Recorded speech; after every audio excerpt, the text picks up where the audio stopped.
Alright, cards are at the 15-minute 45-second mark. A lot to get through in this video. This war was against Guardian, and they were one of the docked alliances that we faced in this season. Just wanted to give you guys a heads up. Last war of the season, season 21 obviously.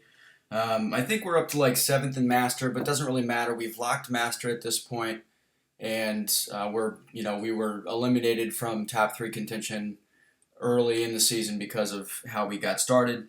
We're up against x7v, got him. We faced these guys earlier this season. We are trying to win this, despite the fact that we're locked.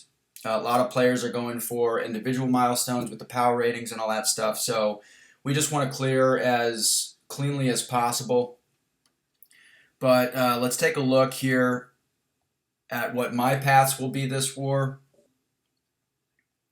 So I'll be on path 4 in section 1. I've got this Voyant, and then I've got this Nick Fury here, and this is interesting. So you guys have seen me take Nick Fury on node 11, which has heavy hitter, and then it's also got ebb and flow knockdown, obviously. And Magneto is fantastic there because you can, obviously you can heal block his second life if you play it properly.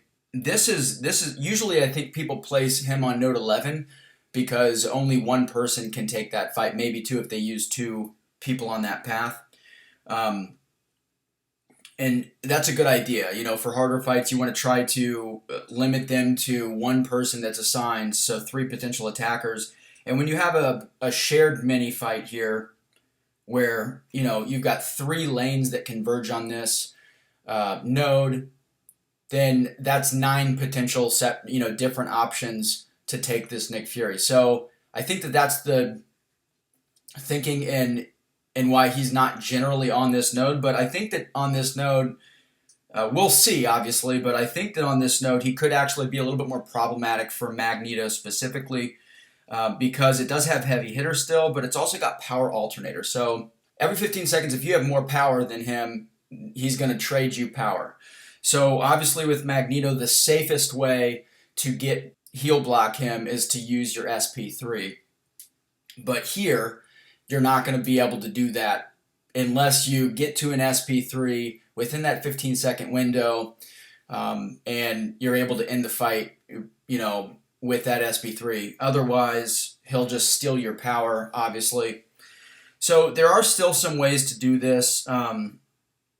With Magneto, you want to knock him down, obviously, because that's how you get the heal block with the Magik synergy. There's some other champs that apply to that synergy as well. But what I'm going to try to do in this fight, and I hope that it works out, I'm going to use an invulnerability boost because I'm not sure if it will.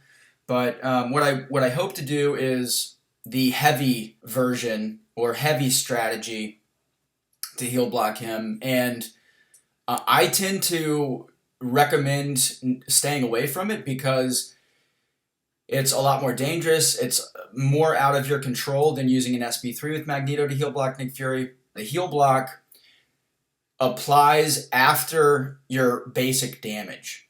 Okay, and that's important because if you use a heavy on Nick Fury and your basic damage doesn't kill him, let's say it takes him down to 1%, and then the burst energy damage pushes him over into his real Nick form, then the heal block won't apply because it will have been purified. It would have applied right when the basic heavy damage was inflicted, and then the energy burst damage, the secondary heavy damage, pushed him over, and when it pushed him over, because that heal block was already applied, it will purify it. So it's just a lot more difficult.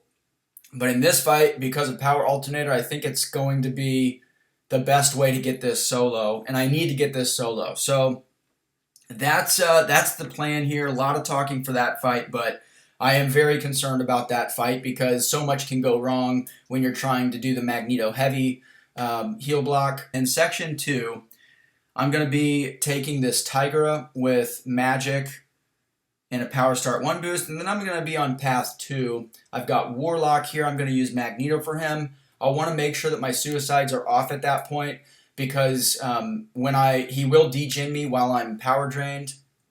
And then in that second fight, I could use Magneto if I wanted to. I'm gonna be bringing Quake anyway, so I'm just gonna use Quake. Then I can just bypass everything on that node. I will have class disadvantage, and that's a rank 3 Thor. He's gonna have a lot of health, but that is a very safe fight as long as I don't mess up. It's a parry style fight, but I'm not concerned with any of that stuff. And then on Mini Island, my only scheduled fight is gonna be the Sorcerer Supreme. That's also a rank 3 on improved power game and aspect of evolution. So I'm going to use Magik, and I just want to get her locked down with an SP2, and at that point the fight should be fully under control. So I'm going to join up, and I'm joining up with Magneto and Magik. I need Magik for a few fights, and also for the Magneto synergy to heal block Fury, and then Quake for a couple fights, and I'll probably use her for that Clairvoyant that I've got in Section 1.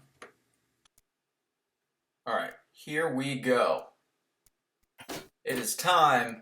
The final war of the season. We're starting off with a Quake fight against Clairvoyant.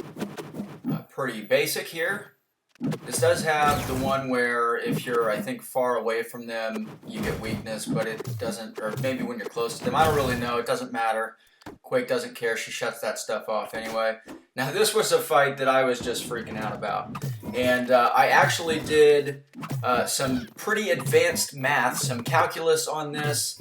I knew exactly how low I needed to get his health in order to heal block him at the end of his first life. But here you guys are going to see that I run into a little bit of an issue. Because this season has been decided, this dude has Suicide Zone, and he's got Recoil. And Recoil is going to throw off the entire thing. Plus you're going to see a little bit of action from the node itself where we swap. So here, he throws a special. He's got Recoil, so he's going to take some damage there. Watch his health drop from 8% all the way down to 2%. And whoops, the power was swapped right at that minute. So he throws another SP2, and I know at this point, shit, I am effed. Recoil is going to kill him, which means I can't get off the heal block. So there goes his second life. And at this point, you know, this is a worst case scenario against Nick Fury on heavy hitter. That means the only in for me is going to be intercepts, and he's got his Fury, so he's going to be hitting really, really hard. I did use an invulnerability boost, thankfully, so I took 3 hits there.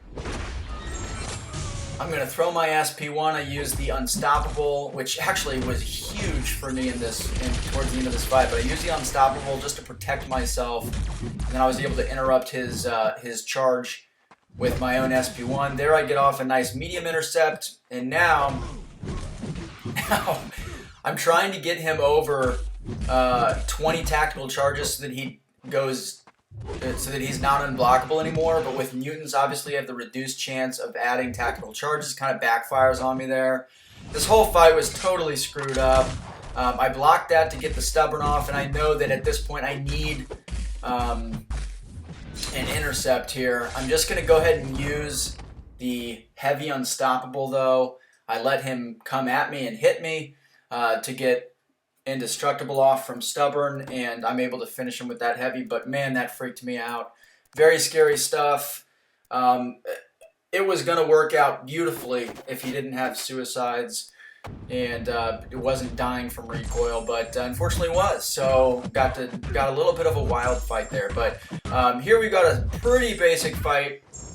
The only thing is I want to have an SP2. I don't want her to ever throw a single special in this fight. So, building her up to her SP1 while I build up to my SP2, that was kind of the core tactical element in this fight.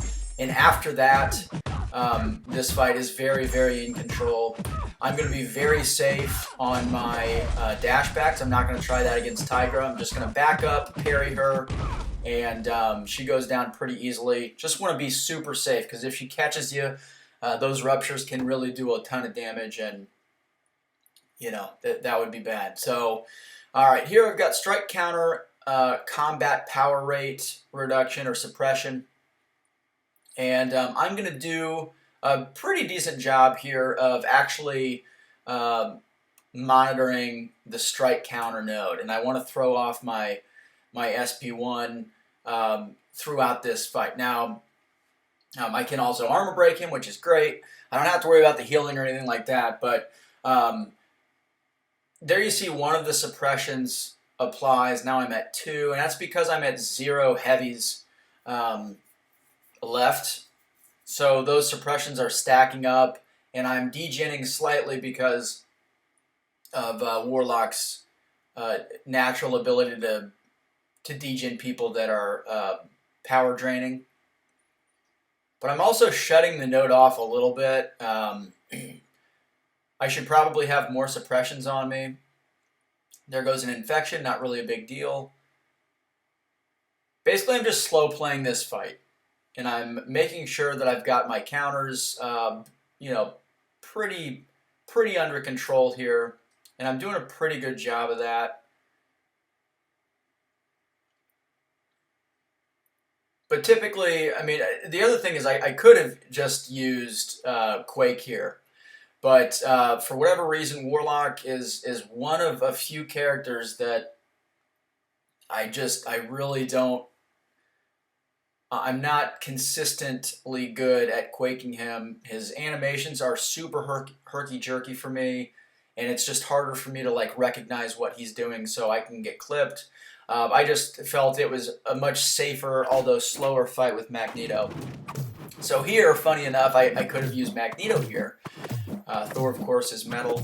But because I had Quake, I just figured this was going to be a much easier fight with Quake. And here, I go heavy, I dex the first part, I go another heavy, but I was way too early, and I actually let off the heavy. So just a little mental error. I think that I was trying to process too many things at once, and I just made a mental mistake, and I got hit there. And then towards the end of this fight, I'm going to get hit just from basic quaking errors, not really a mental error. So this fight was pretty poor. It was really poor, actually. But Quake did still manage to get through it in about 2 minutes. So at this point, I was like, oh my god, I cannot die to this fight. That would just be the most outrageous death. But we get through it. We're all good there. I took a screenshot because I had the network connection error thing, and I wanted to make sure that if the game was going to crash on me, I at least had some proof. Yeah, so here, very easy fight here. This is Power Focus 1. So, ideally, I'm going to hold my block here because I don't want him throwing my SP1 while I have the bleed because I've got willpower. And his SP1 will reverse all healing. So here I'm just going to, like a doofus, just take a couple hits there. Magneto doesn't really care. At this point, I mean, my god, I think that I was so nervous towards the end of this war, and I'll explain why during this next fight. But yeah, I was just making mistakes, some silly mistakes. But Magneto is definitely a tank against metal defenders. Very difficult to die to a MODOK when you're using Magneto. It's been done, of course, but all right. So he's just gonna die from the shrapnels. Awesome. Good night. Have a good afterlife, buddy. And then here I am boosted. I took a heavy there. That was kind of on accident, but I was trying to build up my power to get to an SP2. And again, the goal here, same as with a Tigra fight earlier, I just don't want her to get to a special at all. So I am a little bit more aggressive in this fight, but you know, I don't know. I mean, it's the same as any normal Magic fight where you're trying to keep the defender power locked. The only difference is, you know, if she does gain a bar of power, then because of Aspect of Evolution on this node, she'll start to hit harder. She'll have a higher crit resistance and just stuff like that. So I just want to keep her from even gaining a bar of power.